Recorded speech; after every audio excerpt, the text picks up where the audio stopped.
Good morning, everybody. Leo Jr. over here at Gem Young Insurance coming at you first thing Monday morning with my weekly video. Today's a special video, and I'm very excited about this because this is the first quote-unquote call-in that I've had since starting this. This call-in comes from Beth and Brian from Indy, and they had a question for me regarding umbrella insurance. And the question was, how do you know how much umbrella coverage a regular person should have? Well, Beth and Brian, first of all, thank you so much for watching, and here's my advice on your umbrella coverage.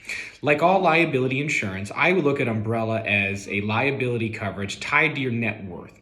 So with umbrellas are designed to be that rainy day liability policy that covers you in case your auto, home, motorcycle, or boat runs out of coverage. So for example, the industry average is $100,000 per person on an auto policy in the event of bodily injury. So to put it in layman's terms, you get in an accident, you hurt someone, you got $100,000 of coverage per that person, right?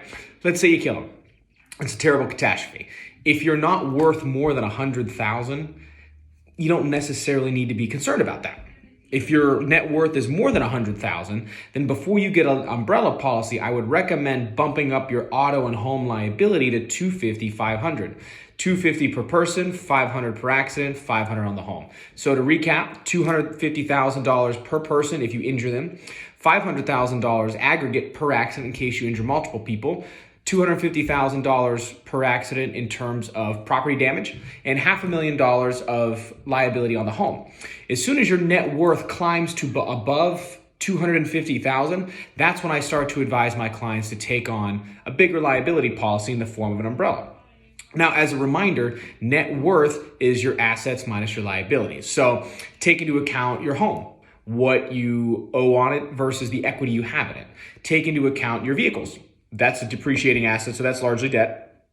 Take into account things like your 401k, any investments you might have, anything else. And this is a good thing for a financial planner to help you really narrow down what your net worth really is. So once your net worth starts to climb, that's when you want to start talking umbrella. So I know that the question was on a regular person, but everybody's a very different scenario, and everybody's net worth is a little different based on what they make, how they've made investments, and the properties and assets they've accumulated. So Beth and Brian, I really appreciate you watching. Thanks for staying plugged into the show. I really hope this helped answer your question. As always, if you want to talk in more detail, you know how to get a hold of me. To everybody else out there, I hope this was helpful. Thanks for watching, and have a great week.